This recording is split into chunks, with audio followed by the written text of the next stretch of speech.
तंत्र वेदांत की एक बहुत रोचक शाखा है। शरीर ब्रह्मांड है और जागरूकता की प्रकृति है। ये सृजन का गर्भ है। ये वही जानता है जो खुद को जानता है। विज्ञान भैरवांत्र यहाँ आज के लिए छंद है। यदि व्यक्ति शारीरिक रूप से शून्य को अनुभव करता है, यदि केवल एक क्षण के लिए जब मन विचार से मुक्त होता है तो वह अतीन्द्रियता को प्राप्त करता है और भैरव बन जाता है। शिव के अनंत संभावनाएं हैं। इसलिए तांत्रिक शिक्षाओं की मूलभूतता को मजबूत करने के लिए तंत्र वह पथ है जिसे हम अद्वैत के त्याग के पथ कह सकते हैं। यह तंत्र उन साधकों के लिए एक मार्ग है जो शिव की अनंत संभावनाओं को प्राप्त करना चाहते हैं और फिर भी इसका एक ही अंतिम लक्ष्य है और वह है पीड़ा से मुक्ति की प्राप्ति करना चाहता है। तंत्र वेदांत की एक बहुत रोचक शाखा है। एक अर्थ में इसे अक्सर पांचवें वेद के रूप में भी कहा जाता है। और जो तंत्र बल देता है वह रीति है, रीति क्रिया, जिसमें विज्ञान और मंत्र सब कुछ शामिल है। इसमें विज्ञान और मंत्र दोनों हैं। ऊर्जा को फंद में फंसाने, अनुभव प्राप्त करने और हमारी मुक्ति को वास्तव में प्रतिबंधित करने वाले 5 श्रेणियों से परे जाने के लिए विभिन्न धार्मिक आचरणों के माध्यम पर। इन 5 श्रेणियों में समय की शक्ति, काला, शामिल है। अनुभव की नियमितताओं की शक्ति को प्राकृतिक कानूनों के नजदीक, बंधन की शक्ति के पास, जो असीमित को अंधकार में छिपा देता है। संकुचित पहचान के कारण संभावनाएं, इसे संस्कृत में काला कहा जाता है। सीमित ज्ञान की शक्ति, विद्या की अवरोधित सीमाएं। तो जितना हम जानते हैं उतना ही अज्ञात बढ़ता है। और फिर सीमित क्रिया की शक्ति भी, क्योंकि हम सिर्फ अपने जागरूकता के स्तर से कार्य कर सकते हैं और कुछ नहीं। मुक्ति का अर्थ है कि सभी इन प्रतिबंधों से परे जाकर असीम अनुभव, असीम संभावनाएं, असीम रचनात्मकता, समकालिकता, गैर स्थानीय संबंध और संकल्प और ध्यान के माध्यम से प्रकट होना है। और इसके लिए हमें वास्तव में इन शीटों की ओर देखने की जरूरत है।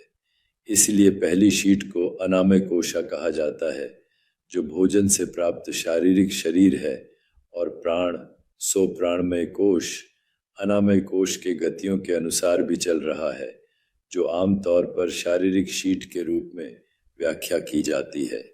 फिर मनोमय कोश, मन की प्रतिबंधकों, और बुद्धिमाया कोश, बुद्धि की प्रतिबंध, अहंकार, अहंकार की प्रतिबंध, और जब हम इन प्रतिबंधों को पार करते हैं तो अंततः हम आनंदमय कोश में प्रवेश करते हैं, जो आनंदमय कोशा है। वहाँ भी कई प्रकार के समाधि होते हैं। वहाँ संभावनाओं के सभी क्षेत्र में परम मुक्ति की प्रतिबंध होती है, जिसे मोक्ष कहा जाता है। यहाँ प्रतिबंधित होती है। इसलिए हम विज्ञान भैरव तंत्र व्यायाम के साथ यही कर रहे हैं जो हमें उपलब्ध है। तो आज का व्यायाम बहुत ही सरल हो सकता है। अपनी आंखें बंद करें और बस अनुभव करने की इच्छा रखें अपने शरीर को।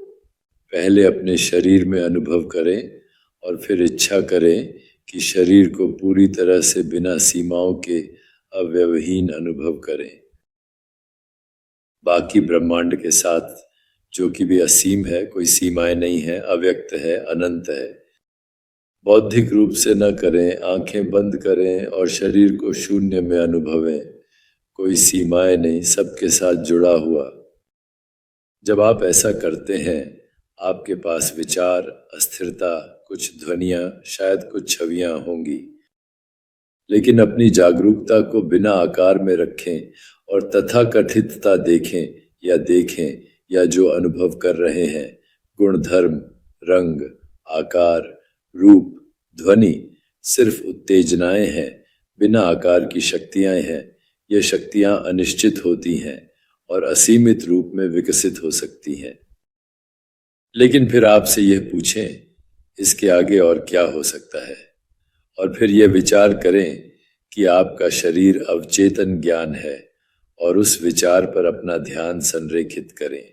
शरीर ब्रह्मांड है और जागरूकता की प्रकृति है, यह दोनों समान है। यही आपको जानने की जरूरत है।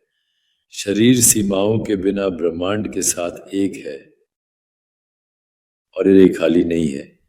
ये सृजन का गर्भ है। ये वही जानता है जो खुद को जानता है। जैसे हम उसे जानते हैं कि शारीरिक दुनिया, शारीर, मन, बुद्धि और सभी आप जानते हैं, हमने उस निराकारता को उदाहरण दिया जो साक्षात्कार जागरूकता के साथ शुरू होती है। फिर जैसे हम उसे जानते हैं, वही निराकारता जो हमारी जागरूकता को बढ़ाती है। मन फिर बुद्धि के रूप में, अहंकार के रूप में, 5 तन्मात्राओं के रूप में, 5 इंद्रियों के रूप में और अंततः 5 तत्वों के रूप में बदलता है। यही है कि क्षेत्र ब्रह्मांड के अनुभव का रूप लेता है। अनुभव जाति विशेष और हमारे मामले में संस्कृति विशेष होता है। एक बार जब हम ये जान लेते हैं, हम सभी धारणाओं से मुक्त हो सकते हैं और ये जान सकते हैं कि हम हैं, हम में है।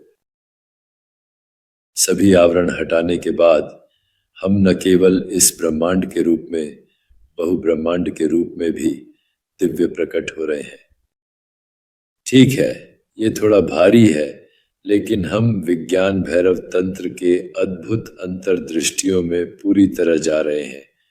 आज इस व्यायाम को कोशिश करें।